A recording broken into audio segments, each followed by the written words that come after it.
दान धर्म संयम भाग 5। एक और तो अधिकतर संयमी शहर में ही रहने लगे हैं और शहर में ऐसी मुश्किलें लगभग प्रतिदिन होनी ही है। शास्त्रकार तो ऐसा कहते हैं, छक्काए दयावंतो वी दुल्हम कुनई बोहिम आहारे निहारे दुगंछिए पिन डग्गहणे य। षटकाय के रक्षक साधु भी दुर्लभ बोधि हो सकते हैं। अगर वे साधु लोगों को जुगुप्सा हो इस प्रकार आहार निहार पिंड ग्रहण करे तो निहार स्थंडिल मात्रा। दुर्लभ बोधि यानी जिन्हें सम्यक दर्शन की प्राप्ति अत्यधिक मुश्किल से हो, वह कदाचित उसके निमित्त से अनंत संसार भी बढ़ सकता है। अब षटकाय की रक्षा करने के बाद भी मात्र अविधि से स्थंडिल मात्रा के कारण दुर्लभ बोधिता की प्रभावना मिलती हो तो हमने क्या पाया? तो क्या वाड़े का अथवा शौचालय का उपयोग शुरू करना? वाड़े तो सभी जगह नहीं मिलते, इसलिए अंत में तो शौचालय का ही उपयोग करना है ना। अगर सभी संयमी शौचालय का प्रयोग शुरू करें तो शासन हिलना नहीं होगी, लेकिन इसमें षटकाय के अनंत जीवों की हिंसा होगी, उसका क्या? अगर षटकाय की रक्षा के लिए शहरों में जहाँ जहाँ स्थंडिल मात्रा की अविधि करे, शासन हिलना, दुर्लभ बोधि वगैरह दोष, और अगर उन दोषों से बचने के लिए शौचालय का उपयोग शुरू करें तो षटकाय की विराधना। इन दोनों में से एक भी विकल्प कर सकते हैं क्या? हाँ, षटकाय की विराधना छोटा दोष है, ये बात सच है, लेकिन ये कोई एक दिन की बात नहीं, ये तो संपूर्ण जिंदगी तक इन दोषों का सेवन करना पड़ेगा। इसमें तो संयमी निष्ठुर बन जाएगा। प्रतिदिन इस प्रकार षटकाय की विराधना करने वाला संयमी जीव दया के परिणामों को कैसे टिका सकता है? वह निष्ठुर बनेगा, उसके परिणाम क्रूर बन जाएंगे, वह मिथ्यात्व को प्राप्त करेगा। स्वशुभ भावों की हिंसा, स्वगुण हिंसा, ये सबसे बड़ा दोष है। शासन हिलना और स्वगुण हिंसा, इन दोनों में कौन सा दोष ज्यादा खराब, ये निर्णय करना मुश्किल है। इसलिए जहाँ जहाँ जहाँ कई स्थंडिल मात्रा करके शासन हिलना होने देना, ये तो खराब है, और शौचालय का नियमित उपयोग के द्वारा षटकाय हिंसा और स्वगुण हिंसा होने देना, ये भी खराब। तो अब करे क्या? इस श्लोक के उत्तरार्ध में कहा गया कि जिस प्रकार दुर्लभ बोधिता और संयम विराधना ये दोनों न हो, उस प्रकार मल विसर्जन की विधि करना। उत्सर्ग मार्ग ये है कि बन सके वहां तक एक भी दोष न लगे, ऐसी ही प्रवृत्ति करें। हाँ, जब कोई रास्ता न हो तब उसके बाद का काम कम दोष स्वीकार करके बड़े दोषों से बचने स्वरूप अपवाद मार्ग को अपनाना। तो अब ऐसा कौन सा उत्सर्ग मार्ग है कि जिसमें कोई दोष नहीं लगेगा? पहला, जो महात्मा अजैनों के घर की गोचरी यानी रोटी दाल छाछ वगैरह से निर्वाह कर सकते हैं, वे महात्मा गाँवों में ही रहे और वहां पर ठंडिल मात्रादि का कोई प्रश्न नहीं है। इसमें भी अगर व्याख्यान शक्ति हो तो उन अजैनों को व्याख्यान के द्वारा बोध देकर साधु के आचार और क्रिया उनको समझाए तो उन सभी जगहों पर आलू प्याज बिना के दाल सब्जी वगैरह मिलने लगेंगे।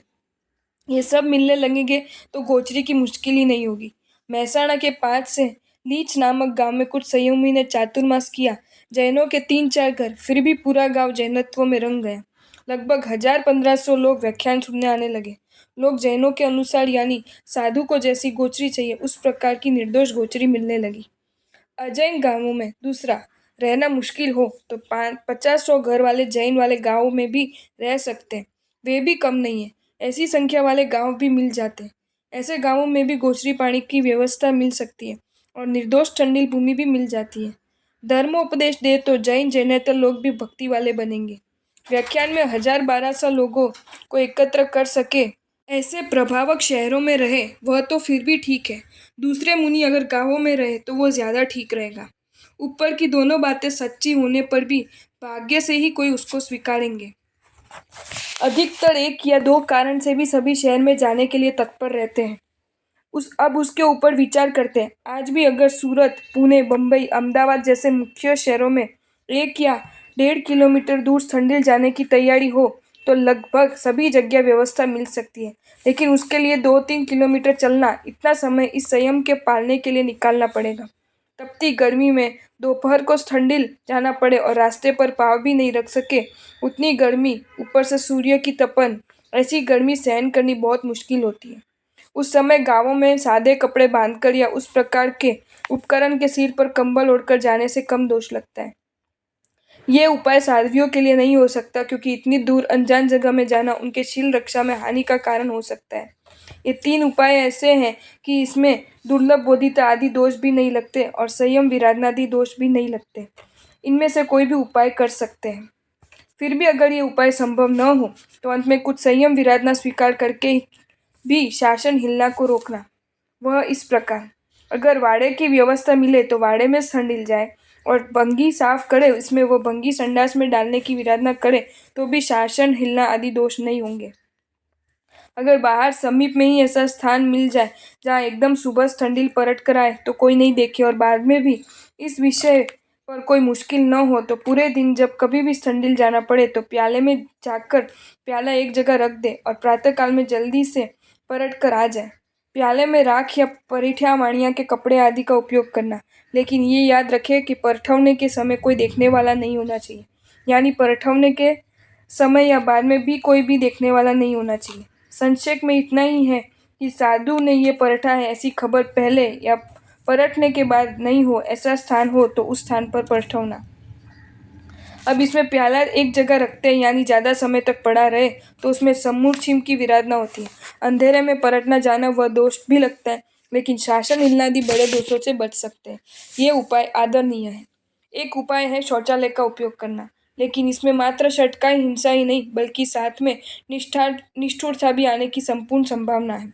इसलिए यह विकल्प अत्यंत मुश्किल वाला है, खतरनाक है। जिन आज्ञा का प्रथम महाव्रत का संपूर्ण भंग है। गीतार्थ बहुश्रुत इस पर जो निर्णय ले वह प्रमाण। धरती कम दुकाल ने युद्धाधिक आपत्ति मोटी, असंयम केरु फल जानी साधे संयम कोटि। धन्य ते। एक व्यक्ति का प्रचंड पुण्य दूसरे हजारों के पुण्य को उदय में लाकर सुखी बनाते हैं, वैसे ही एक व्यक्ति का प्रचंड पाप दूसरे हजारों के पाप उदय में लाकर सबको दुखी भी बना सकता है। ये दोनों बातें जिन शासन को मान्य है। तीर्थंकर प्रचंड पुण्य के स्वामी हैं, इसलिए वे जहाँ उपस्थित हैं वहाँ 125 योजन में रहे हुए रोगियों के रोग दूर होते हैं। युद्ध आदि का भय नहीं होता, मारी मरकी नहीं फैलती, भूकंप आदि नहीं होते। एक ही व्यक्ति का प्रचंड पूज्य पुण्य हजारों लाखों पर आने वाली संभवित आपत्तियों को रोकती है। धन्य कुमार चरित्र में भी यही बात देखने को मिलती है कि जब तक धन्य भाइयों के साथ रहता है तब तक सभी भाई सुखी, लेकिन जब धन्य अलग होता है तब उसी समय से आपत्तियां आने लगती हैं। मूसलाधार वर्षा से बचने के लिए मुसाफिरों का एक समूह वर्षा से बचने के लिए जंगल में रहे हुए एक मंदिर में पहुंचा। लगभग 100 मुसाफिर वर्षा के रुकने का इंतजार कर रहे थे, लेकिन वर्षा तो रुकने का नाम ही नहीं लेती थी और जोर जोर से बिजली भी कड़क रही थी। इतने जोर से बिजली चमक रही थी कि मानो अब मंदिर पर गिरेगी। सबको ऐसा लगा कि आज निश्चय ही ये बिजली मंदिर पर गिरेगी और सभी 100 मुसाफिर खत्म हो जाएंगे। किसी ने कहा कि हम 100 में कोई पापी लग रहा है, इसलिए बिजली बार बार मंदिर पर ही चमक रही है। उस एक पापी के कारण सब मरे ये बराबर नहीं। ऐसा करते सब जने एक एक करके सामने दिख रहे वृक्ष तक जाकर आते। जो पापी होगा उस पर ये बिजली गिरेगी, बाकी बच जाएंगे। सब लोगों ने ये बात स्वीकारी। अब एक एक करके लोग उस वृक्ष तक जाने और आने लगे। इस प्रकार 99 व्यक्ति उस वृक्ष तक जाकर आ गए।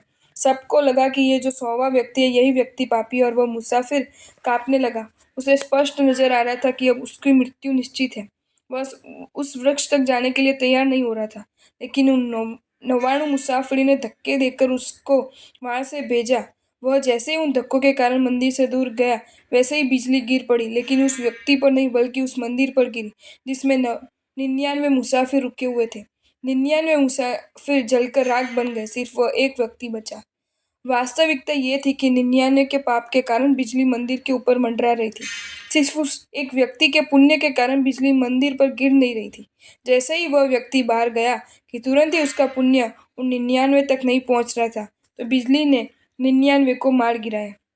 शास्त्रों में पाप के प्रभाव पर एक दृष्टांत आता है कि 500 लोग मार्ग से जा रहे थे।